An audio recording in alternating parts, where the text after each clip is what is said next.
Professora, bom dia. Aí sim, esse gorro, hein? Só, gente, bom dia. Estou aqui já a caráter, né? Porque aula dia 23, por favor, né? Então, para a gente tentar ter o mínimo de clima natalino, não sei como é que vocês estão aí, mas tá difícil, né? Então, espero que vocês estejam bem. Acho que a gente pode ir começando, né? História de Natal. Começa lá no Velho Testamento. Então, hoje a gente vai conversar, então, sobre coisas nada natalinas, né? Então, a minha ideia hoje é a gente fazer mais algumas questões da lista e depois eu preparei um material para vocês, presente de Natal, só que não, sobre a América Latina, tá certo? Porque eu sei que vocês têm aí uma certa ansiedade em relação à América Latina, né? Então, eu preparei um materialzinho que fala basicamente populismo, a Revolução Mexicana e as ditaduras militares. As principais que caem no vestibular, no caso, Argentina e Chile, tá? Então, eu vou encaminhar isso para vocês através do Rubão, é um Wordzinho, só com os itens que são principais, e a gente dá uma olhada, eu vou mostrar para vocês mais ou menos o que esse roteirinho quer dizer hoje, tá? Não é exatamente uma aula com imagens, essas coisas, mas só para vocês conseguirem estudar, se quiserem estudar isso depois, tá certo? Lembrando que essas coisas, elas têm mais incidência em segunda fase do que em primeira, tá bom? Assim como Angola, Moçambique e os países africanos que a gente não estudou tanto, né, a incidência é maior na segunda fase, tá? Então, não é para ficar hiper estressado com isso agora para as primeiras fases, mas não custa, dá uma olhada, né, dá uma lida, de repente. E, enfim, eu estou à disposição, fico à disposição de vocês também, se vocês quiserem tirar alguma dúvida, alguma coisa, tá bom? Deixa eu abrir aqui, então, nossa apostila, para a gente dar uma revisada só em algumas coisas que ficaram de fora e depois eu já passo a explicar esse roteiro para vocês, tá bom? Então,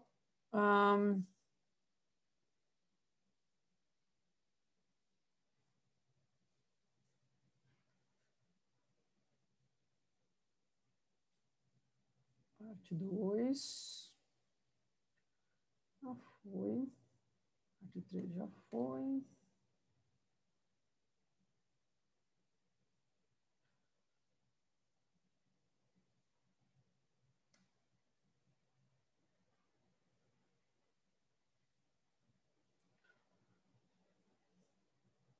Olha, vamos fazer, por favor, então, aí dessa parte aqui, que acho que é a parte 4, mas está escrito errado, né? Essa é questão número 2 aqui da FUVEST, de antiguidade. Por gentileza, é bem típicazinha dela, aí é bom a gente dar uma olhada. A2, né, professora? Oi? A2, né? Isso, a 2. Eu vou diminuir o zoom aqui para ver se fica aparecendo. Mas aí vai ficar bem pequeno, né? Mas enfim.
Vamos lá?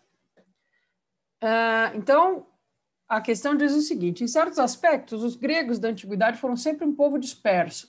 Penetraram em pequenos grupos no mundo mediterrâneo e, mesmo quando se instalaram e acabaram por dominá-lo, permaneceram desunidos na sua organização política.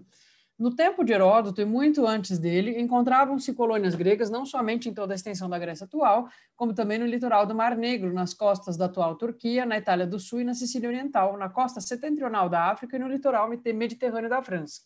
No interior desta elipse de uns 2.500 quilômetros de comprimento, encontravam-se centenas e centenas de comunidades que, a miúde, diferiam na sua estrutura política, que afirmaram sempre a sua soberania. Nem então, nem em nenhuma outra altura no mundo antigo houve uma nação, um território nacional único, regido por uma lei soberana que se tenha chamado Grécia, ou um sinônimo de Grécia. Então, o texto do Moses Finley, certo? As questões de antiga da FUVEST, com muita frequência, elas são questões de antiga que também são questões de contemporânea, tá?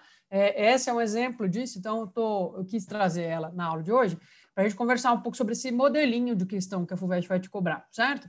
Com base no texto, pode-se apontar corretamente: a desorganização política da Grécia Antiga, que sucumbiu rapidamente ante as investidas militares de povos mais unidos e mais bem preparados para a guerra, como os egípcios e os macedônios. Então, essa afirmativa, aliás, essa alternativa, você vai eliminar pelo seu conhecimento de Grécia Antiga, né? Então, a Grécia nunca perdeu guerra para o Egito Antigo. Então, você teria que eliminar essa alternativa. Letra B. A necessidade de profunda centralização política, como a ocorrida entre os romanos e cartagineses, para que um povo pudesse expandir seu território e difundir a sua produção cultural. Também uma alternativa, vocês vejam quanto conteúdo a FUVEST cobra numa única questão, né? É um negócio surreal, certo?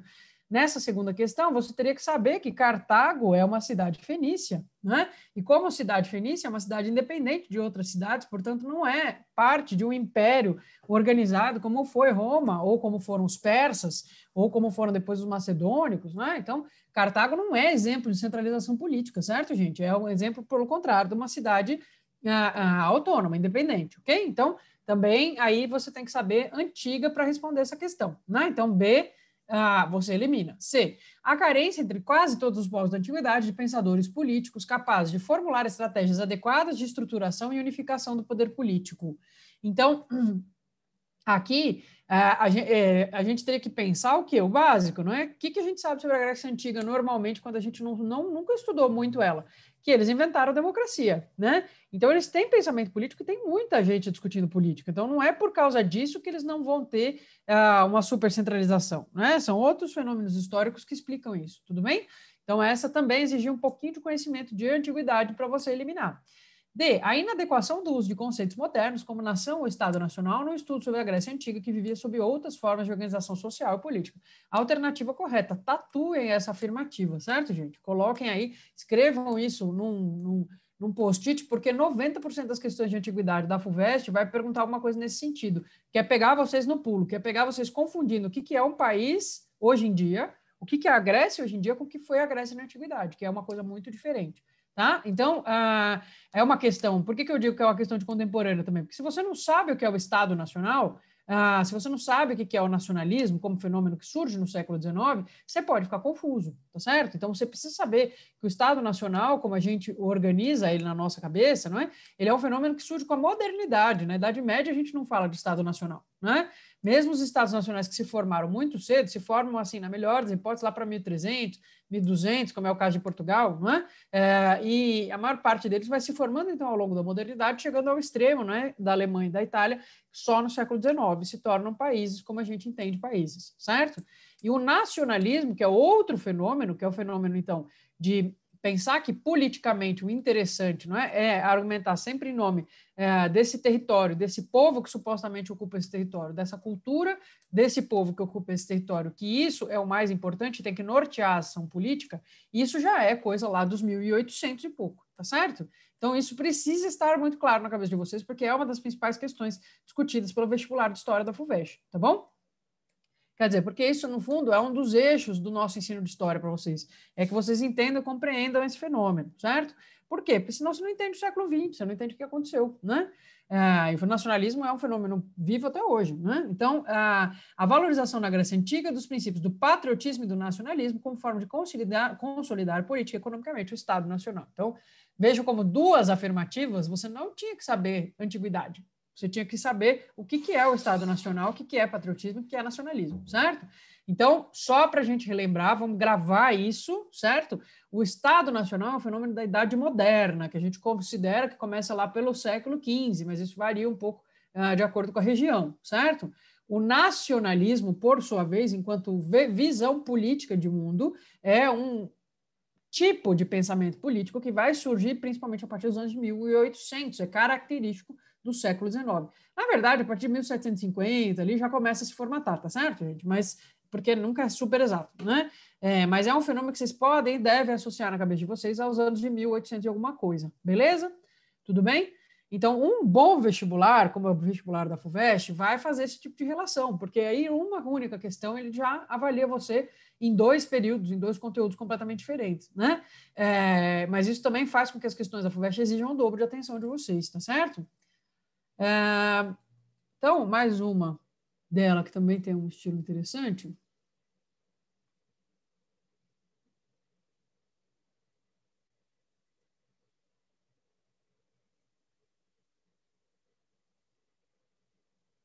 Vamos para a questão de número 9?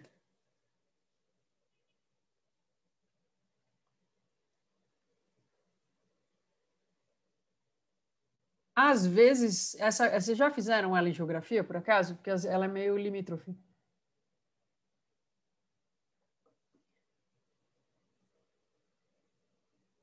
Acho que não, né? Por esse ponto que não.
Vamos lá? O processo de expansão das características multilaterais do sistema ocidental nas diversas áreas do mundo conheceu crescente impasse a partir do início do novo século. Então, a sustentabilidade de um sistema substancialmente unipolar mostrou-se cada vez mais crítica, precisamente em fase das transformações estruturais, ligadas, antes de mais nada, ao crescimento econômico da Ásia, que parecia complementar e sustentar a ordem mundial do pós-Guerra Fria. A ameaça do fundamentalismo islâmico e do terrorismo internacional dividiu o Ocidente. O papel de pilar dos Estados Unidos oscilou entre um unilateralismo imperial, tendendo a renegar as próprias características da hegemonia, e um novo multilateralismo ainda a ser pensado e definido. Então,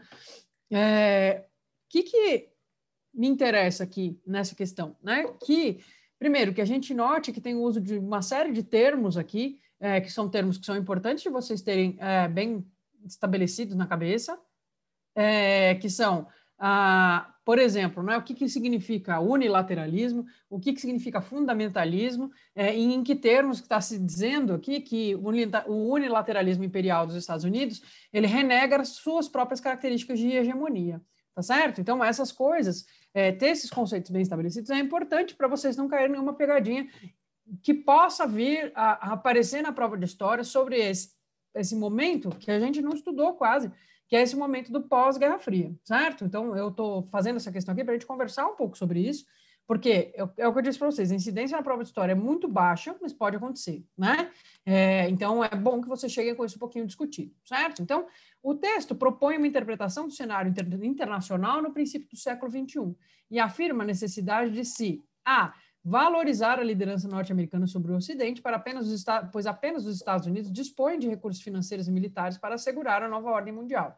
Essa alternativa está errada porque está justamente mostrando a complexidade do que é entender justamente esses domínios, não é, nesse momento da história, tá certo? Estamos falando de um texto recente, um texto de 2014, né? Não é um texto de, sei lá, 96, nem um texto de 2002, logo depois do 11 de setembro, né? Então, é importante entender que ele já tem um certo tempo, né, para conseguir avaliar como é que fica o papel dos Estados Unidos nesse caso. B. Reconhecer a falência do modelo comunista hegemônico durante a Guerra Fria e aceitar a vitória do capitalismo e da lógica multilateral que se constituiu a partir do fim do século XX. Então, para eliminar a B, é uma questão de interpretação de texto. Ele está justamente dizendo que esse multilateralismo ele é meio complicado, ele oscilou. Teve determinados momentos que existiu mais multilateralismo, teve determinados momentos em que a gente beirou um unilateralismo imperial dos Estados Unidos, certo? Um domínio único, né, dos Estados Unidos que vai sendo questionado, e aí essa que é a parte que me interessa, né? Então, quando ele fala que os Estados Unidos assumiram um unilateralismo imperial, tendendo a renegar as próprias características da hegemonia, o que ele quer dizer? Por que ele está falando isso? Alguém conseguiu entender? Alguém entendeu qual é exatamente o sentido disso? Repete, por favor, professora. A última frase aqui do parágrafo, David, ele diz o seguinte, que os Estados Unidos oscilou de papel, né, nesse período que ele está avaliando, que é o período do pós-Guerra Fria. Ele oscilou entre um unilateralismo imperial e um novo multilateralismo, certo? Aí ele diz que esse unilateralismo imperial que os Estados Unidos desempenhou, ele renega as próprias características da hegemonia. E isso é uma coisa que eu acho importante de vocês entenderem. Então, o que quer dizer que quando os Estados Unidos se comportam como um império unilateral, ele está renegando as características da hegemonia? Porque a hegemonia que a gente está falando aqui é uma hegemonia que é construída no pós-Segunda Guerra, na Guerra Fria, é uma hegemonia que é construída através de uma série de acordos diplomáticos, de instituições internacionais, né? Conforme a globalização avança, isso vai ficando mais pronunciado. A gente vai ter, não é, o começo dos anos 2000, fim dos anos 90, começo dos anos 2000, muito marcados pela constituição de blocos que nunca tinham existido nesses moldes, como é, por exemplo, o caso da União Europeia. Então, esse é o contexto em que os Estados Unidos vai oscilar, digamos assim, não é, entre tentar um multilateralismo que ele não sabe estabelecer muito bem, né, porque existe essa questão interna importante da indústria bélica, da ameaça da guerra ao terror, né, que fica colocada a partir dos atentados de 11 de setembro, e, ao mesmo tempo, não é um mundo mais que topa um império, só império. Né? Então, é por isso que ele está chamando a atenção de vocês para o fato de que, quando eles se comportam como império, por exemplo, nos ataques ao Iraque, né, que todo mundo sabe, isso já hoje é um fato histórico, que foram ataques feitos sob alegações falsas, né? Então, eles alegaram falsamente que tinha armas químicas, e não tinha, certo? Isso é se comportar que nem um império, você invade porque você quer, porque tem alguma coisa que te interessa lá, certo? Tem um filme recente que saiu, que era o Vice, né? Que é um filme muito bom, que mostra um pouco como é que foi essa dinâmica, né, dessa invasão, da guerra, como é que isso funcionou e como isso estava totalmente vinculado. E isso eu não estou falando nenhuma teoria da conspiração, não, gente, tá? Isso é uma análise assim que é bastante consensual hoje em termos globais, né, que é um ataque completamente vinculado à questão do petróleo, certo? Dos interesses da indústria petrolífera norte-americana, né? Então, isso é se comportar como império, tá certo? Só que o mundo hoje ele já não aceita isso totalmente. Existem mecanismos de prejudicar um país que faça isso, né? A gente sempre tende a subestimar, né? Por quê? Porque, no fundo, a gente ainda fica horrorizado que os países possam se comportar do jeito que eles querem sem ter consequências, né? Mas a verdade é que nenhum país, hoje em dia, pode se dar ao luxo de ignorar as relações diplomáticas internacionais. Não tem como, né? Principalmente porque isso afeta as relações econômicas, né? Então, um exemplo disso é o que tem acontecido no Brasil de forma mais pronunciada esse ano, né? Em relação aos desastres ecológicos que a gente está vivendo, né? As maiores pressões para a contenção disso e para isso ser considerado um problema são, sem dúvida, as pressões econômicas, que vêm da parte dos países que estão determinados a sancionar isso de alguma maneira, tá certo? Não estou dizendo que é radical nem que está funcionando, né? Mas só que existe a necessidade de responder a esses questionamentos internacionais, não é mais assim, você faz o que você quer e ponto, tá certo? Isso é uma novidade do ponto de vista histórico, não é? Historicamente, os impérios sempre fizeram o que eles quiseram e pronto, tá certo? E no caso dos Estados Unidos, existe essa necessidade de negociação, até porque, do ponto de vista econômico, eles são profundamente atrelados a uma série de economias, né? Eles não conseguem, eles não são autossuficientes, nem do ponto de vista do petróleo, que é um dos maiores problemas, e nem do ponto de vista econômico, por exemplo, em relação à China, né? É uma relação de gêmeos siameses, como diz o pessoal das relações internacionais, né? Eles não podem prescindir da China e nem da Ásia como um todo, tá certo? Então, a gente está vivendo um panorama em que é muito complexo fazer essa análise. Tá certo? Pode falar, David, diga.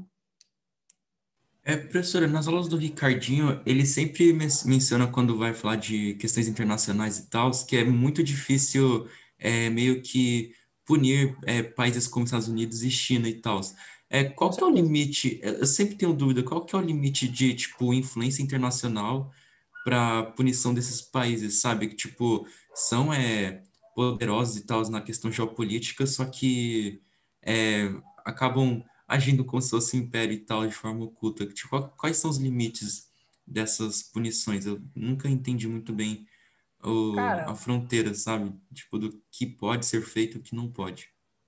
então, os limites, David, são que eles, assim, para conversar com um país que tem poder nuclear, você já tem um limite aí que está bem colocado, né? É que a gente está dentro da dimensão das relações internacionais em que você tenta resolver as coisas sem partir para o conflito, esse que é o ponto, né? Então, isso já é uma coisa que foi criada na Idade Moderna. A diplomacia é uma coisa que surge lá em 1500, 1600 e começa a se desenvolver as saídas diplomáticas para a guerra, né? A paz de Westfália, que é a paz depois da Guerra dos 30 anos, é o primeiro tratado em que uma paz é estabelecida dessa maneira, através de relações diplomáticas, né? E depois disso, vão tentar evitar a guerra a partir da atuação dos diplomatas dos diferentes reinos que estão envolvidos. Então, digamos que do ponto de vista histórico, 1600 para cá não é muito tempo, né? A humanidade tem uma trajetória muito maior de resolver na porrada do que resolver através da diplomacia, né? Então, quando a gente está falando de potências como são os Estados Unidos e a China, que não só tem poder nuclear, mas que também tem um poder econômico gigantesco, né? Então eles podem quebrar países inteiros sem muita dificuldade, né? Se eles resolverem fazer uma sanção radical, né? Ficar sob embargo de qualquer um desses países, por exemplo, significa que você vai passar um perrengue lascado, haja visto o que acontece com Cuba, por exemplo, né? Então, lógico que é muito difícil punir, de fato. Então, eu não estou querendo dizer que não, tá? Eu estou querendo dizer que, do ponto de vista histórico, o momento que a gente vive agora é um momento em que talvez isso faça mais diferença do que já fez ao longo da história da humanidade. Por quê? No caso dos Estados Unidos, porque eles têm que lidar com a própria opinião pública. Simples assim, né? A grande questão lá é essa. Então, eles não estão isolados do mundo, pelo contrário, eles são hiperconectados com o resto do mundo, né? O mundo inteiro presta atenção neles culturalmente, as referências deles acabam virando referências do mundo inteiro, e eles estão conectados com o mundo todo. Então, assim, eles podem até não se importar com o que a gente aqui no Brasil acha da política que eles estão tendo em relação sei lá, a preservação ambiental, mas a população deles está conectada com a população do resto do mundo e isso pode aumentar ou diminuir a popularidade de um presidente, e aí eles são uma república, então eles têm que lidar com isso, né? Eles não são uma monarquia em que o cara faz o que ele quer e pronto, tá certo? Então, eu acho que se eu tivesse que te dizer, o que mais interfere é isso, é o fato de que os outros países, as relações internacionais, têm capacidade de impactar a opinião pública norte-americana, e isso é um problemão para qualquer um que esteja no governo lá. Tá? Então, eu iria por aí, se você quiser pensar na prática em como é que isso faz diferença. Mas ainda que eles sejam muito poderosos, eles não são intocáveis, né? Então, e é isso, né?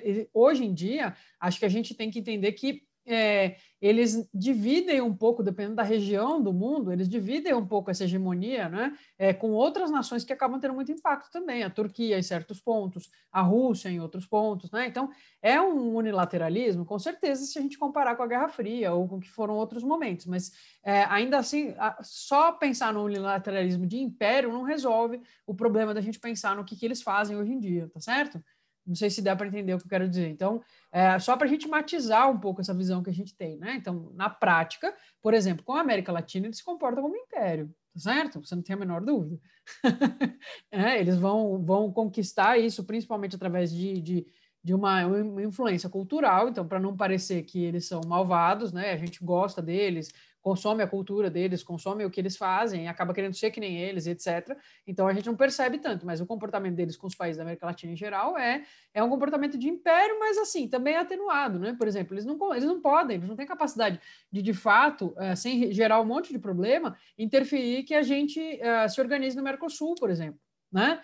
Então, o Mercosul foi organizado, vocês acham que eles queriam que tivesse uma organização aqui no sul da América, uma organização de facilitação mútua comercial que estava tentando se encaminhar para um bloco até e tal? Claro que eles não queriam. Isso foi uma articulação que foi feita à revelia dos norte-americanos, né? E que tentaram fazer não acontecer de tudo quanto é jeito. Depois que aconteceu, mas aí eles têm como impedir? Não, sem intervir de forma muito radical, né? Tem que intervir de forma muito radical. Então, e aí interessa fazer isso? Será que o povo norte-americano apoia que eles façam uma intervenção, hoje em dia, que eles façam uma intervenção radical? Porque na Guerra Fria apoiava. E aí o que eles fizeram? Interviram. Né? Isso é um pouco da matéria que a gente vai ver hoje. Então, na Guerra Fria, eles tinham um recurso de falar: ó, a América Latina vai virar inteira comunista e a gente tem que impedir isso, porque senão a gente vai ser engolido pelos soviéticos. Né? Eles vão bombardear a gente é inimigo. Então, existia um apoio maior da população norte-americana, inclusive à intervenção autoritária. Hoje em dia já é difícil colar isso, né? Sem a existência da União Soviética como grande inimigo, eles ainda vendem muito o discurso anticomunista, mas não é a mesma coisa que era antes. Tanto que a gente teve uma série de processos em que eles têm alguma relação que não vão mais pela via do autoritarismo, né? Não vão mais pela via de uns militares de fato tomando poder. Eventualmente, sim, né? Mas não é a regra, tá certo? Não tem conjuntura internacional que sustente isso hoje e não tem conjuntura interna nos Estados Unidos que apoie isso, tá certo? Pelo menos não num primeiro momento, né? Eu acho que a gestão do Trump mostrou que tem conjuntura nos Estados Unidos para uma série de coisas que ninguém imaginava, mas assim, não está fácil como era na década de 70, 80, apoiar a ditadura na América Latina, certo? Então, é isso. Acho que isso tudo tem a ver com a internet, com como se existem as conexões, é muita mudança, né? Hoje os caras conseguem ficar sabendo o que está acontecendo aqui minimamente, né? Se tiverem interesse sobre isso. Então, também tem uma população latina muito maior, né? Nos Estados Unidos, que eles chamam de latino, que são os descendentes, né? De latino-americanos. Então, essa conexão também acaba se fazendo um pouco mais intensa, né? Enfim. Então, acho que são todas questões que a gente precisa pensar para matizar essa questão da hegemonia, tá certo? Para entender que não se trata só de um unilateralismo onde eles podem fazer o que eles querem, eles ainda devem satisfações um pouco aos organismos internacionais e muito ao próprio público interno, tá? Então, a D diria... Tudo bem, David? Te respondi? Não sei se eu enrolei muito para responder. Respondeu. Beleza, obrigadão, professora. Então, tá bom. Reavaliar o sentido da chamada globalização, pois a hegemonia política financeira norte-americana tem enfrentado impasses e resistências. Então, eu acho que a D de dado, né, seria, acho que a alternativa mais consistente, tá certo? Por mais que eles sejam, nossa, eles são esse império todos, mas tomaram uma piaba no Afeganistão, né, que não foi pequena, tá certo? Tiveram um baita de um problema lá. A guerra do Iraque foi uma guerra que gerou uma série de impopularidades internas, né? Então também não foi uma coisa exatamente simples, né? A atuação deles no Oriente ali gerou coisas bizarras, né? Então não existe assim, não é uma coisa que que a gente pode dizer que, nossa, os Estados Unidos entram pesado de um lado e isso resolve a questão no lugar, né? É o caso, por exemplo, do que acontece na Venezuela, do que aconteceu na Bolívia, certo, gente? Então, tem atuação norte-americana explícita nesses lugares, às vezes mais implícita, às vezes mais explícita, mas não significa que eles necessariamente levam, né, no jogo do tabuleiro a coisa, tá certo? Tudo bem? Então, é isso. Acho que a questão está querendo matizar isso um pouco. Nem que você entenda que eles são desinteressados, há uma grande pátria que só está preocupado com o bem-estar dos seus próprios cidadãos, porque eles interferem na vida de todo mundo, como o império que são, mas ao mesmo tempo isso não significa que eles sejam super poderosos e que eles possam fazer o que eles querem o tempo inteiro, né? Então existem nuances, ok? Então isso, por que a gente não conversou sobre isso, né? Na aula, eu achei importante a gente conversar sobre essa questão da FUVEST, só para vocês irem com isso um pouco nuançado, porque eu não sei, às vezes pode ser que apareça alguma coisa nesse sentido na primeira fase. E aí a tradição da FUVEST, né, é sempre matizar essa questão, tá bom? Beleza? Então, pode falar, David. Professora, nesse contexto atual de pandemia, como que você vê essas relações agora internacionais? Veio essa dúvida na cabeça e eu queria saber da sua opinião. Cara, eu acho que, putz, sei lá, né? A coisa complicou muito agora com essa coisa da pandemia. Eu acho que no começo da pandemia a gente teve um exemplo muito potente dos Estados Unidos se comportando como o império que eles são, né? Vocês lembram quando eles simplesmente pegaram os barcos, os navios que estavam saindo da China com, eu não lembro se era máscara ou aparelho de intubação, mas eram respiradores, acho que eram respiradores artificiais. E aí tinha, acho que 3 ou 4 navios que estavam saindo da China carregados, né, com isso, e estavam indo para países variados. Eles fizeram uma parada nos Estados Unidos e simplesmente não deixaram embora, né? Então, tipo assim, é tudo muito civilizado, tem diálogo, tem os direitos dos países até certo ponto, né? Eu acho que a pandemia mostrou isso mais ou menos, né? Então, é isso. Se eles puderem usar o poder econômico, vão usar o poder econômico antes disso, né? Mais ou menos o que eles fizeram com o México na guerra. Então, eles tentaram comprar os territórios. O México falou que não queria. Se eles realmente quiserem aquilo, eles vão dar um jeito de conseguir, né? E aí isso vai ser através do poderio bélico, que de fato acho que não tem ninguém que equivalha ao investimento que eles fazem há tanto tempo nisso, né? Enquanto nação. Então, acho que tem essa questão. Mas, por outro lado, eu acho que tem crescido, né, um descontentamento com os modelos de saúde pública em geral, dos governos em geral, acho que em todos os países, né, ou na maior parte dos países. Então, acho que é um momento que a gente não tem recuo suficiente ainda para entender como é que ficam as relações internacionais nesse contexto, né? Porque acho que os países todos tiveram que lidar com questões internas, né, muito, muito complexas, né? Com essa beira do colapso dos sistemas de saúde pública, os que têm, os que não têm, como lidar com isso, né? Então, enfim, eu acho meio difícil, David, a gente conseguir estabelecer ainda na questão da pandemia como é que isso ficou, tá? Mas o que a gente viu, o que a gente observou, foram foram os Estados Unidos, enfim, agindo de acordo com seus próprios interesses em diversos momentos, em detrimento do que de outras regras que eles poderiam estar levando em consideração, né? Não estou dizendo que outros países fizessem diferente, estivessem na condição deles, tá? Mas é só porque cai um pouco essa imagem, né, de civilidade quando a gente vê como é que quando a coisa aperta, né? Então vai ficar sem respirador, como é que fica, né? Certo? Tudo bem?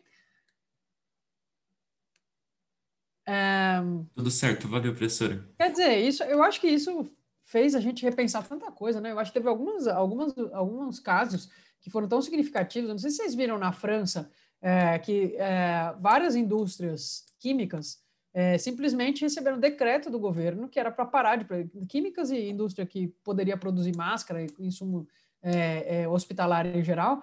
Elas simplesmente receberam uma ordem do governo para parar de produzir o que quer que elas estivessem produzindo e se converter em produtoras dessas coisas que são necessárias por causa da pandemia, né? Por ordem do Estado, né? É uma coisa que seria inimaginável um tempo atrás, tipo assim, que o Estado simplesmente intervenha dentro da propriedade privada para determinar qual vai ser a sua produção, né? Isso aconteceu em vários países da Europa, na verdade, não só na França. Então, acho que é um momento que, assim, aconteceram coisas que se você me falasse em dezembro do ano passado que ia rolar, eu falei, imagina, de jeito nenhum, né? Mas a gente viu rolando, né? Acho que aqui em São Paulo teve um caso que foi muito significativo, que foi a 3M estava com um estoque de máscara que ia exportar e o governo do estado de São Paulo impediu, né? Inclusive com o uso da polícia. Falou, não vai sair daqui não. Produziu aqui, vai ficar aqui. Vocês conseguiriam imaginar o João Dória fazendo isso o ano passado? Se alguém falasse assim, ó, o João Dória vai intervir numa fábrica, vai impedir um estoque de ser vendido para o exterior, porque ele vai querer que fique no estado de São Paulo, sem saber o que era. Ninguém acredita nisso, né? É um cara vinculado aos mercados, completamente contra esse tipo de atitude, mas fez. E fez por quê? Porque ele virou comunista, de repente, gente? Virou nacionalista, Dória? Não, cara. Tá certo? Fez porque provavelmente o ruim que ia dar sem fazer isso ia ser muito maior, né? Então, enfim, é um momento que, enfim, tá tudo meio... Estão acontecendo coisas muito inusitadas, digamos assim, né? Beleza? Eu queria... Deixa eu abrir aqui. Vou abrir aqui o PowerPoint agora para a gente conversar um pouquinho sobre a América Latina, e daí eu volto aqui para a gente fazer umas 2 questões só para ver se vocês entenderam. Deixa eu sair daqui. Vamos lá.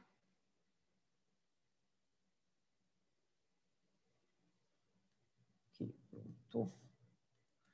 Então, vou mostrar para vocês, é um PowerPointzinho, um Wordzinho simples, de três pagininhas, quer dizer, 2 e pouquinho, né? Mas está em letra 8,5, é por isso que coube. Então, tão pouco espaço, né? E aí vai falar, então, aqui, vou pular aqui, a gente já fala da Revolução Mexicana.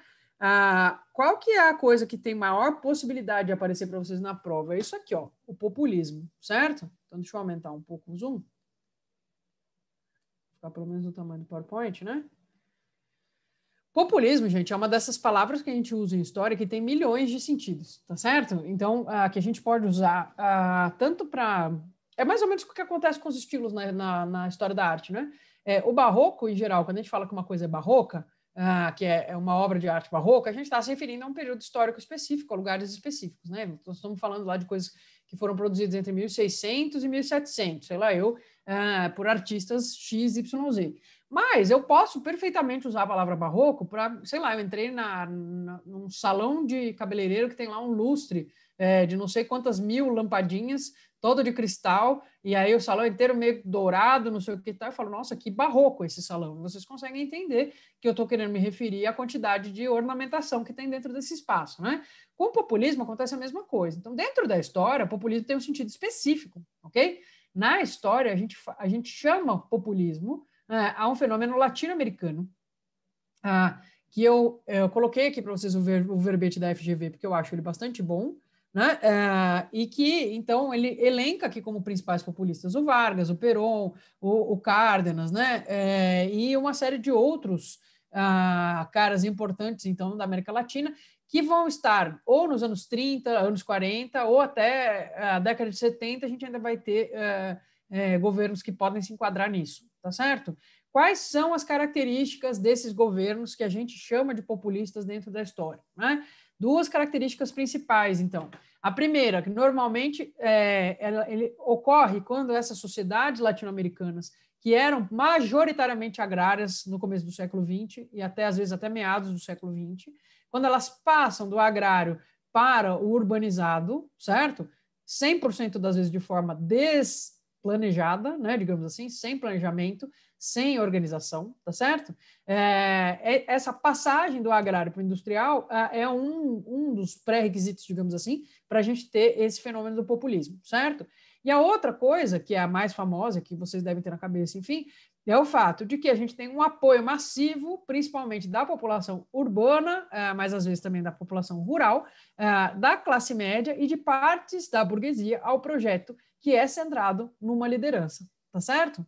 Tudo bem? Então, o que a gente vai ter na prática nos populismos latino-americanos? Reformas importantes, reformas que vão trazer qualidade de vida para as pessoas, que vão melhorar a vida das pessoas em algum nível e vão fazer esses governos serem extremamente populares, mas, ao mesmo tempo, nenhuma mudança estrutural e um vínculo profundo desses governos com parte das classes dominantes, ok? Então, isso é que caracteriza o populismo latino-americano, tá certo? Mas, professor, eu não posso falar que o Otávio Augusto, de Roma Antiga, era populista? Ou que o Napoleão era populista? Com certeza pode. Pode falar.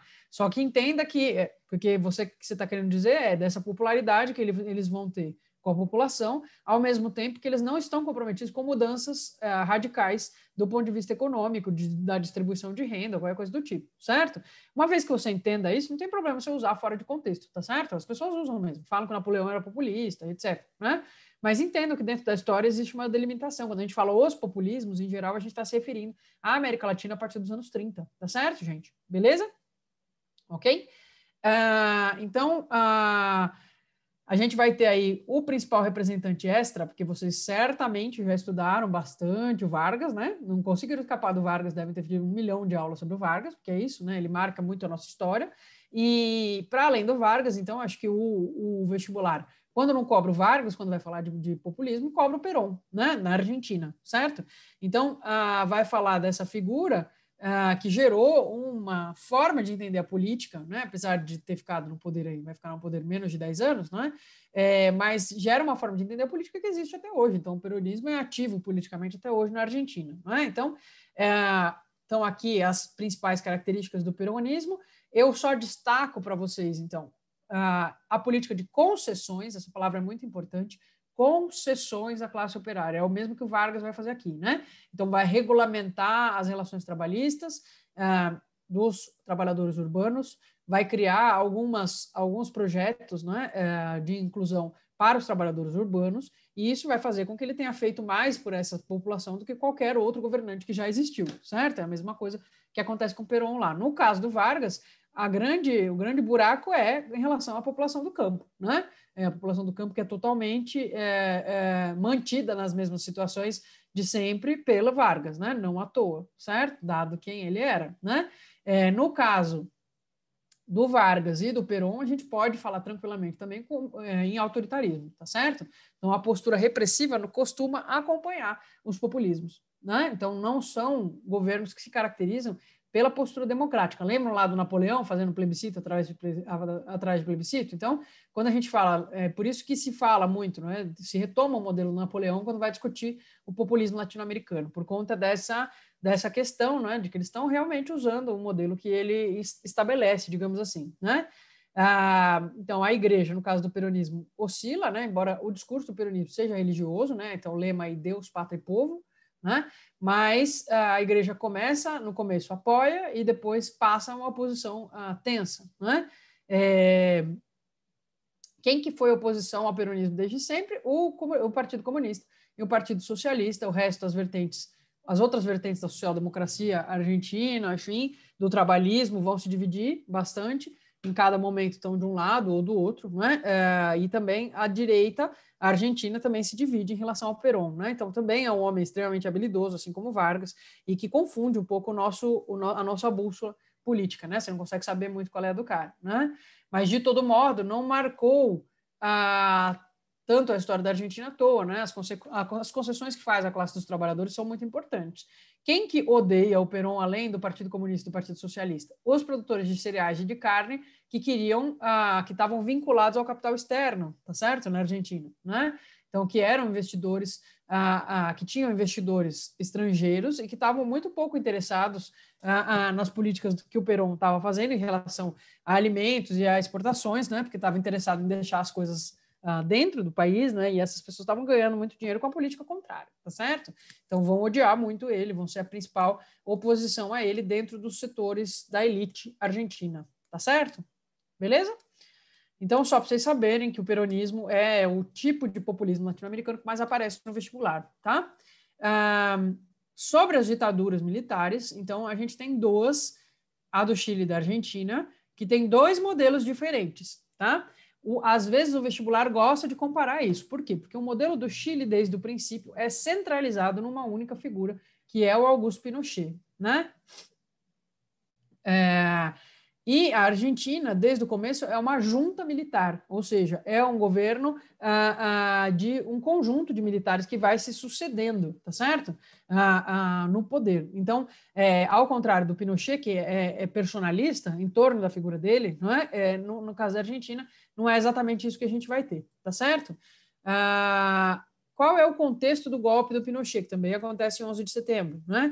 O contexto do golpe que é dado no Pinochet é a eleição de Salvador Allende, que é socialista e que ganha a eleição normal pela democracia, tá certo? A possibilidade de ter um governante socialista no Chile, que era comprometidíssimo com a democracia. Então, o Allende, a grande bandeira dele era chegar ao socialismo via democrática, certo? Por via democrática. Então, fazer reformas, distribuir renda, tudo através da democracia, através da aprovação do parlamento, sem jamais recorrer a nenhuma saída antidemocrática. Era essa a proposta. Então, quando ele ganha a eleição, os norte-americanos, não é? Junto com a direita chilena, entendem que isso é um risco muito grande, né?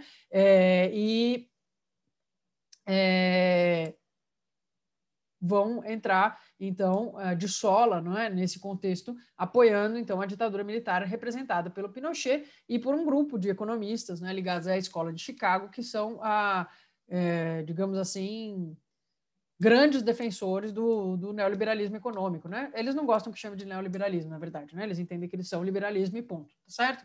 É que uma parte da historiografia convencionou chamar de neoliberalismo, mas vocês não precisam chamar assim, né? Que vão estar muito alinhados também ao que vai fazer a Thatcher depois na Inglaterra e etc, certo?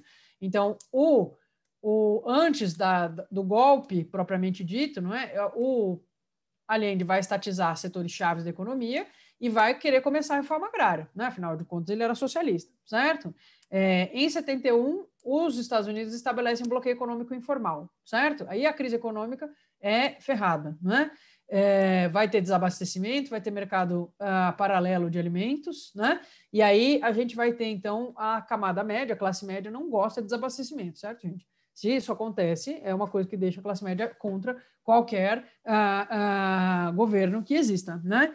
Então, aí a gente vai ter os oficiais das Forças Armadas, então, se alinhando ao Pinochet, que está alinhado a esses interesses norte-americanos também, contexto da Guerra Fria. Todas as ditaduras militares latino-americanas têm isso em comum, né? Então, tem o apoio norte-americano por causa da Guerra Fria, né? São sempre golpes que são dados depois de qualquer guinada à esquerda da parte da população nas eleições, tá certo? Sei que está na moda agora falar que isso não aconteceu, mas aconteceu, não tem nada que eu possa fazer, tá? Isso rolou, certo? Então, aqui tem mais alguns detalhes, mas enfim, o que importa é vocês saberem disso e saberem que a ditadura do Pinochet é uma das mais sangrentas da América Latina, né? Então, morreu muita gente, o Pinochet ficou muito tempo no poder, né? Matou muita gente ao mesmo tempo no Estádio Nacional, né? Um massacre famoso. Morreu também, a gente sabe o que aconteceu porque nessa brincadeira jornalistas europeus e norte-americanos foram assassinados também dentro do estádio, desapareceram, e aí os governos botaram seus corpos diplomáticos para procurar essas pessoas, acabaram descobrindo o que aconteceu. Então a gente tem filmes, documentários, um monte de material sobre esse evento, não é? Que é um evento terrível, morreu. A gente tem dificuldade de ter números exatos até hoje, mas morreu muita gente. E o Allende, então, vai ser assassinado nessa brincadeira aí do golpe, né? Ele se recusa a deixar o poder e aí vai ser assassinado, tá certo? Então, isso é o que vai acontecer no Chile, depois essa ditadura acaba nos anos 90 só, né? Então, o Chile passa meio batido pelo processo de redemocratização, que assola a América Latina como um todo nos anos 80, né? E vai ser mais tardio, cai só em 90, tá certo? No caso da Argentina, o golpe em 76. Então, conto para vocês que eu tenho um caso curioso, né? Meus pais têm amigos de faculdade que eram escritores, né? E que saíram aqui do Brasil por causa da ditadura militar e foram morar no Chile. E aí eles pegaram um golpe no Chile. E aí, para onde eles foram? Para a Argentina. E aí eles pegaram também o golpe na Argentina. E aí eles tiveram que fugir. Eles moraram em 10 países diferentes, num período de coisa de 12 anos, por causa disso, né? Por causa que eles pegaram a sucessão dos golpes, assim, onde eles estavam, quando tinha golpe militar, eles tinham que sair, porque aí já estavam, né, entendidos como sujeitos indesejáveis, né? Porque vinculados a doutrinas de esquerda em vários lugares, né? Então, estou falando isso só para vocês saberem, né? Que é um fenômeno bem coitados. E quando você olha assim, você pensa que eram uns guerrilheiros do mal. Não, era um casalzinho, mó de boa, mas eles eram escritores, né? Eram escritores alinhados à esquerda, mas nem sequer militantes organizados eles eram. Eles não eram nem de nenhuma organização, né? Mas não rolou, não.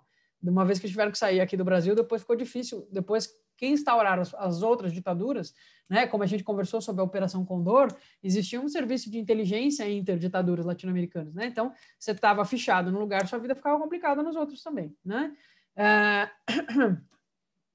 Então, o golpe do Chile acontece em 73, na Argentina em 76, vai ter apoio da população no primeiro momento, né? Mas vão prender um monte de gente, certo, gente? Prende o presidente, prende o ministro, prende um monte de gente importante do peronismo, prende liderança sindical, militante, jornalista, intelectual, vai geral preso, né? A ditadura argentina também foi muito violenta, muitos mortos, muitos desaparecidos, e no caso da Argentina, o que cai no vestibular? O vestibular gosta de cobrar de vocês, né? Vejam, 30 mil desaparecidos, né? Brincadeira, certo?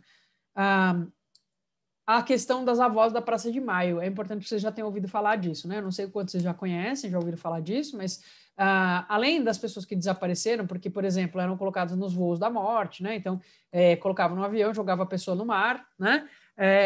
Tortura, enfim, essas coisas que todas as outras ditaduras fizeram também. Acho que tem uma coisa importante vocês saberem, que muitas crianças que eram filhas por exemplo, de casais que tinham sido presos ou torturados, né, ou mortos, ou todas essas coisas, pela ditadura argentina, eram entregues para adoção de famílias que eram favoráveis ao regime. Tá? E isso aconteceu muito. Pelo menos 500 crianças foram adotadas nesse esquema. Então é isso, né? O Estado Nacional Argentino pegava seu pai, sua mãe, torturava, matava de um jeito escroto, e aí pegava e punha você para adoção. E você tinha que ser adotado, é claro, por alguém que tivesse defendendo esse governo, que fez isso com seus pais, certo? Então, o que acontece é que as mães dessas pessoas que foram torturadas e mortas, né, se organizaram. É um movimento social, um dos mais famosos da América Latina, porque elas se organizaram para tentar descobrir o paradeiro dos netos, né? Começou com mães da Praça de Maio, na verdade, né? Então, elas começam, na verdade, querendo descobrir o paradeiro dos filhos, né? E aí, depois do tempo vai passando, enfim, conforme começa a se descobrir mortes e torturas, etc., elas se batizam de avós da Praça de Maio, né? E, de fato, conseguiram descobrir. Quando eu escrevi esse textinho aqui, 116 pessoas já tinham sido identificadas, né? Descobriram que eram, na verdade, filhas de pessoas que tinham sido mortas e torturadas e executadas pelo Estado Nacional Argentino durante a ditadura. Consegue imaginar o que significa isso para uma pessoa?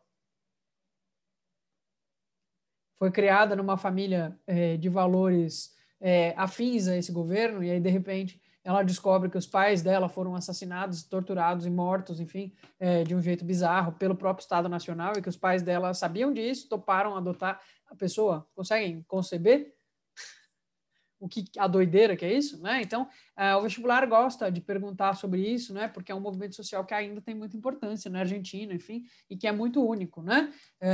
Então, das ditaduras latino-americanas. Uma coisa que é importante, que eu acho que é legal vocês saberem, é que esses movimentos das mães que procuram pelos filhos que foram mortos e torturados, enfim, pelos desaparecidos, não são fortes na América Latina como um todo, tá? Então, quase todos os países latino-americanos que tiveram ditaduras tiveram uma atuação muito importante das mulheres, de movimentos de mulheres mesmo, que não começam com isso, né? Começam querendo saber do paradeiro do filho que sumiu, provavelmente por causa da atuação política, e depois acabam se organizando de forma mais ampla, né? Então, eu acho que aqui no Brasil não existiria anistia se não fosse por esses movimentos de mulheres que começam, enfim, com essa pegada, tá certo? Então é importante na América Latina como um todo, é legal que vocês saibam, é um tipo de questão bem atual que pode aparecer a respeito disso, tá?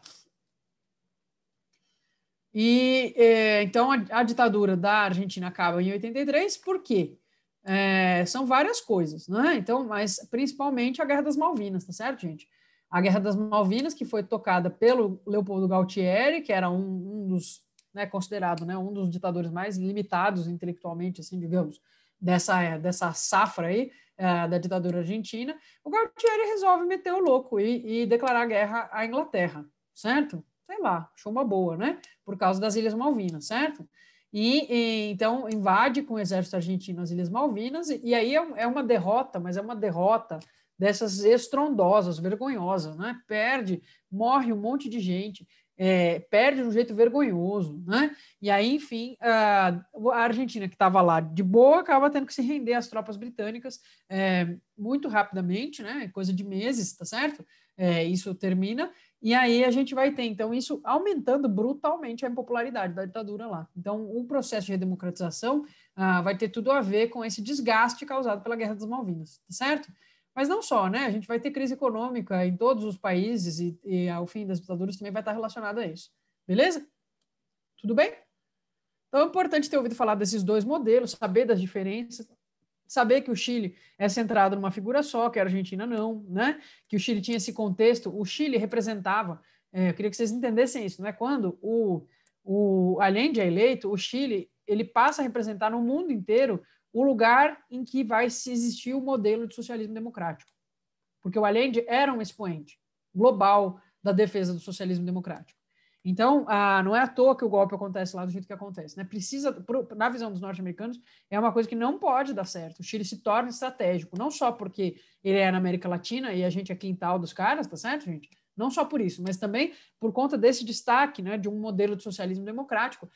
O socialismo democrático que poderia minar, digamos assim, uma série de argumentos dos norte-americanos, né, que estão sempre associando qualquer pensamento socialista ao autoritarismo, tá certo?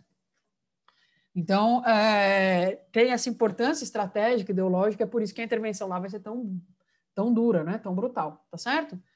Beleza, pessoal? Tudo bem até aqui? Então, dá uma olhadinha rápida só na Revolução Mexicana. Gente, a Revolução Mexicana é uma treta absoluta, tá certo? É uma coisa que eu acho que nem deveria ser cobrada de forma intensa no vestibular. Então, mesmo a FUVEST, né, que é feita por que às vezes a gente tem a impressão que é feita por psicopatas, dado o grau de detalhe que eles cobram, né? Mesmo a FUVEST não cobra muito detalhe. Por que eu botei tanta coisa aqui sobre a Revolução Mexicana? Para vocês entenderem a articulação da coisa, tá? Que não é simples, tá certo? O que você precisa saber? Então, vou apontar aqui agora, depois você grifa, imprime, grifa, sei lá, ou destaca no material. O que você precisa saber primeiro, né? O México e o Brasil são muito parecidos em várias coisas, tá certo? Então, o México vai fazer a sua guerra de independência entre 1810 e 1821. Aí o México fica independente. Eu queria que vocês me dissessem quantos governos vocês acham que existiram entre 1821 e 1850.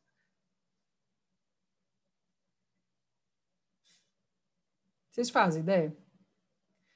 Vai, é um espaço de 30 anos aí. Quanto que vocês acham que dá para ter de governo?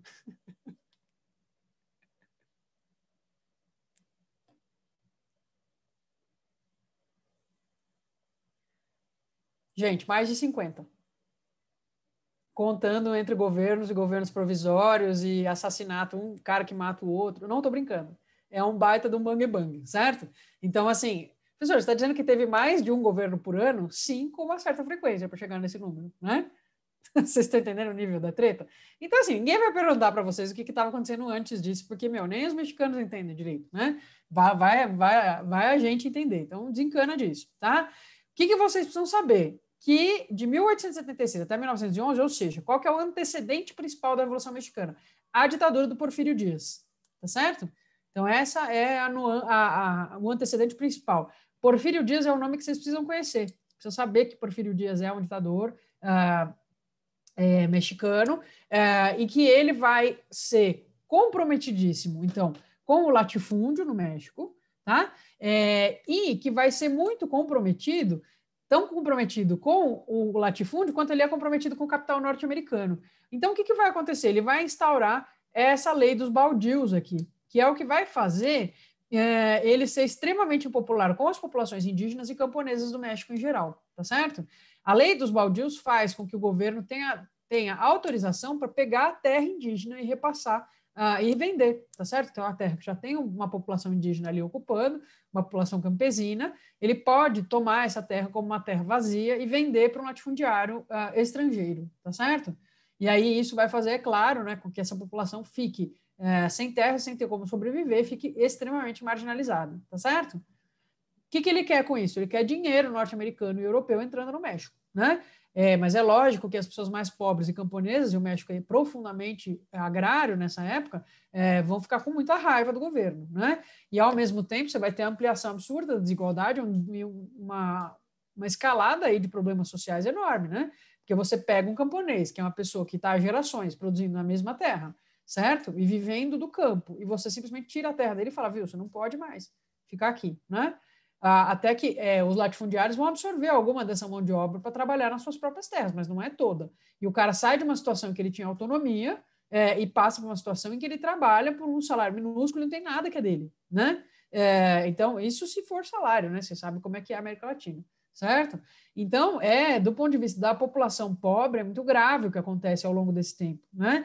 Então, a gente vai ter a formação dos maiores movimentos populares, campesinos e indígenas da América Latina no México nessa época, tá certo? Então, destaco para vocês dois nomes, né? O Zapata, esse termo aqui é um pouquinho impreciso, deixa eu tirar aqui, porque a gente usa em português esse nome com outro sentido, né? O Zapata é um pequeno proprietário, não é um caudilho como a gente entende aqui, né? Um latifundiário.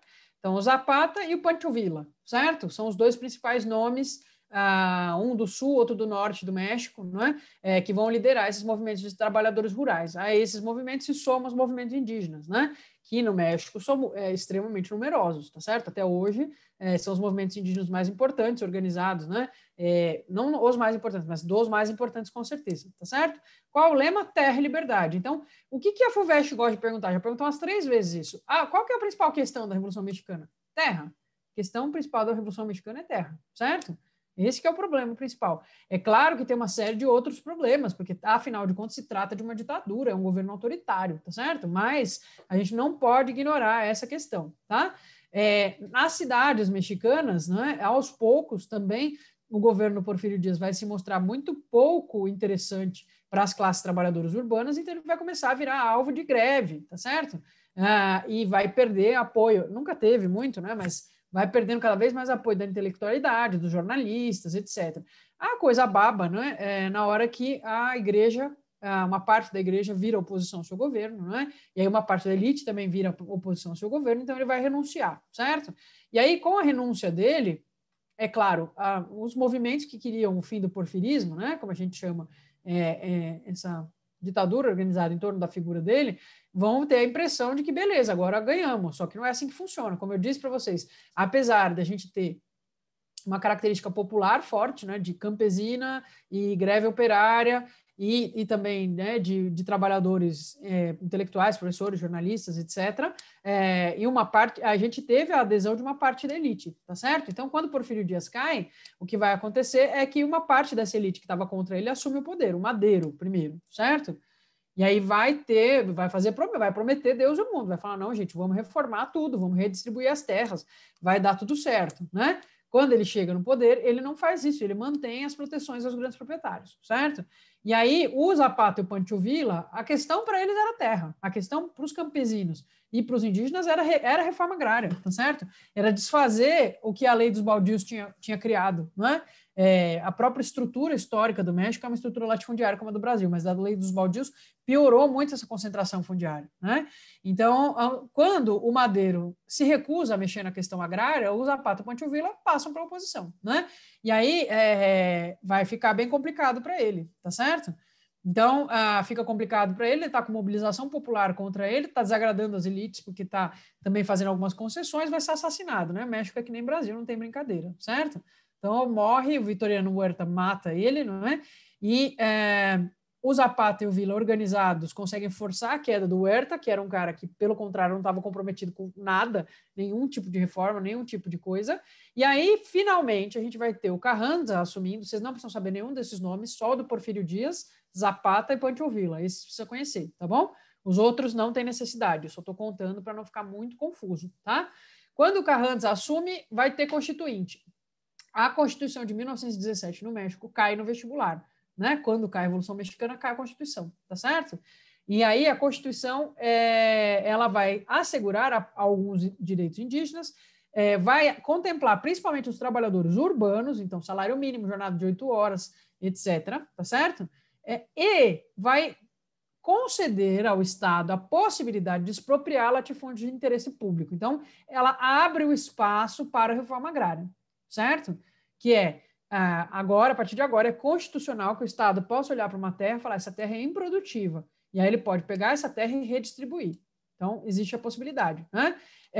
O Zapata e o Pancho Villa entendem que isso não está acontecendo, né? A Constituição é feita, não existe nenhum movimento para que essa expropriação aconteça de fato, a reforma agrária continue acontecendo. Então, eles se mantêm na oposição, mesmo com a Constituição tendo contemplado minimamente a reforma agrária. E aí, lógico, eles vão ser assassinados, tá certo?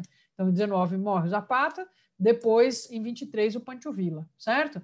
Nos dois casos, a gente tem documentada a participação dos Estados Unidos nessas mortes, tá? Participaram, né? E foi por conta deles esses assassinatos também, tá certo? Então, morreu gente pra caramba, né? Efetivamente, conseguiu algum tipo de melhoria para as classes mais marginalizadas? Sim, as urbanas e também as rurais em alguma medida, né? Mas a principal consequência que o vestibular cobra é a organização do zapatismo, certo, gente? Então, desses movimentos, que são movimentos camponeses, e de ligação com os indígenas, principalmente, tá certo? Pode falar, David. Professora, esse assassinato do Zapato e do Pancho Villa, acho que pelo contexto, é, n- a interferência norte-americana não foi por aspecto geopolítico, né? Foi mais por aspecto econômico e tal, pelo Cara, contexto, é o tipo, México, David. 23. O México é quintal dos caras, né? Não é geopolítico, não é no sentido de ser Guerra Fria, mas o México é muito perto, né? E aí Justo. eles têm muito dinheiro lá, os Estados Unidos, desde sempre, né? Então tem muito investimento lá.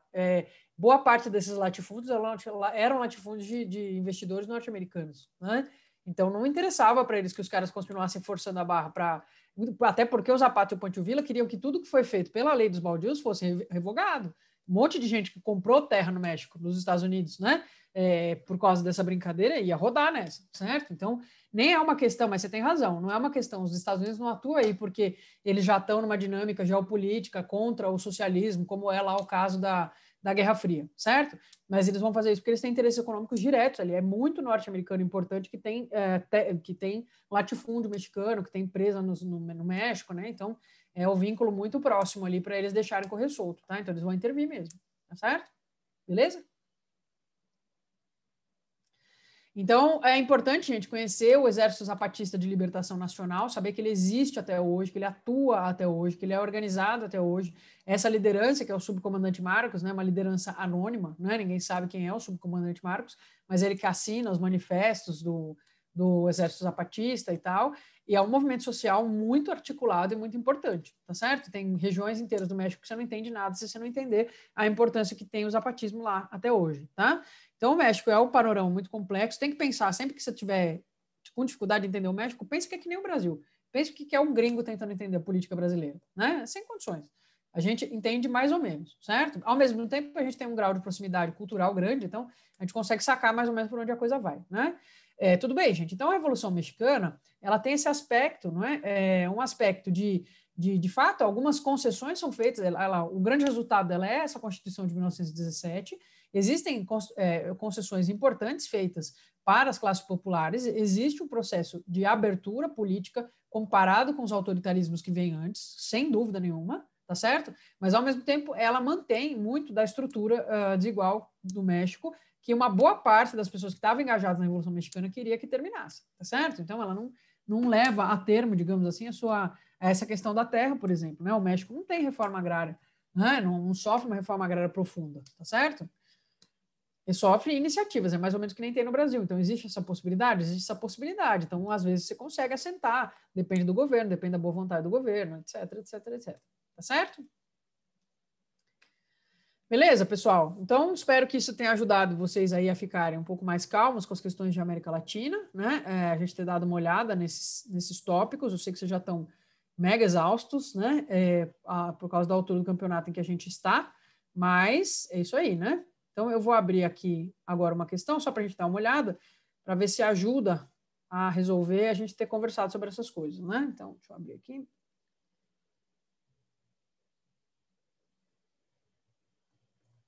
Ó, vamos fazer aqui a questão de número 8. Deixa eu ver se tem a página aqui. Não tem a página. Então, é a questão de número 8 da parte 3 da FUVEST, por favor.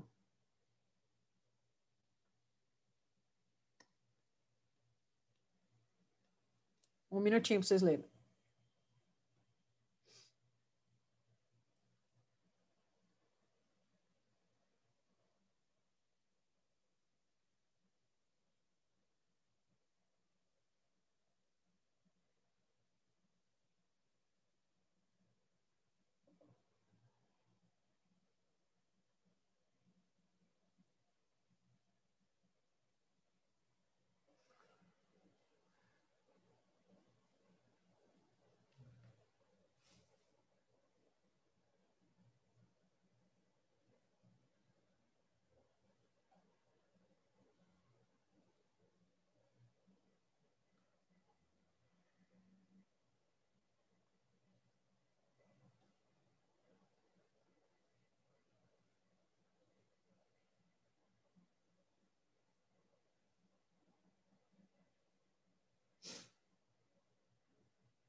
Vamos lá? Então, aqui no Chile, estava se construindo, entre imensas dificuldades, uma sociedade verdadeiramente justa, erguida sobre a base de nossa soberania, de nosso orgulho nacional, do heroísmo dos melhores habitantes do Chile. Do nosso lado, do lado da Revolução Chilena, estava a Constituição e a lei, a democracia e a esperança. Nesse texto. Então, vejam que a FUVEST aqui chama atenção para os termos que o Neruda vai usar aqui nesse textinho. Né? Então, primeiro, soberania. Soberania está relacionada às campanhas de privatização das minas de estanho e salitre, que até então eram mantidas por capitais anglo-americanos. Então, a alternativa correta, certo? A gente falou, eu falei para vocês, né, em nacionalização, estatização agora, mas não mencionei que era especificamente em relação a esses recursos minerais, né? Então, isso é bem importante, tá? Saber, quer dizer, é específico, né? Você vai falar, professor, mas precisava saber do que era a mina? Não, mas precisava saber, aliás, ele está falando a campanhas de privatização, então é isso que está errado nessa alternativa, embora a questão das minas de estanho e salitre esteja correta, tá certo? Tá batendo aqui já o fim de ano, gente. Eu estou lendo palavras doidas já. Então, a questão dos recursos minerais é muito importante. De fato, é onde tem muito dinheiro norte-americano e muito dinheiro inglês investido, tá bom? Então, é uma coisa que vai pegar a hora que o Allende fala, viu, nós vamos nacionalizar tudo, amigo, porque isso aqui é recurso estratégico para o Chile. Não vai ficar na mão de vocês, não, certo? Depois, heroísmo refere-se aos embates armados travados com setores da democracia cristã e com as comunidades indígenas dos araucanos. Então, a democracia cristã tem esse nome porque são pessoas que não são afeitas a embates armados, ok, pessoal? Certo? A democracia cristã é uma tendência de esquerda que existe em quase todos os países europeus, que é uma tendência que concilia, né, princípios relacionados à igualdade, aumentar a igualdade social com o cristianismo, tá certo? Então, é uma centro-esquerda, digamos assim, né? Então, não tem nada a ver colocar eles junto com embates armados, ok?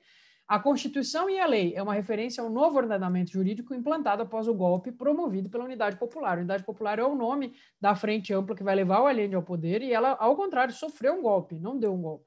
Ok?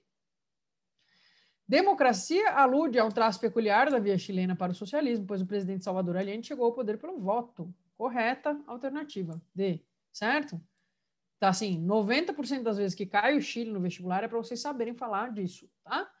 E esperança traduz a expectativa resultante do apoio econômico e estratégico que havia sido obtido junto aos Estados Unidos e à França. Pelo contrário, os Estados Unidos vão atuar fortemente contra o governo do Allende, vão apoiar o golpe do Pinochet. Ok? Beleza até aqui? Tudo bem? Vamos fazer uma última, então, para a gente se despedir desse ano. Aqui. Outra FUVEST, olha lá. Questão de número 8, por gentileza, aí na sequência. Na parte que acho que é a parte 4. 2 minutinhos e eu dou uma comentada.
Vamos lá?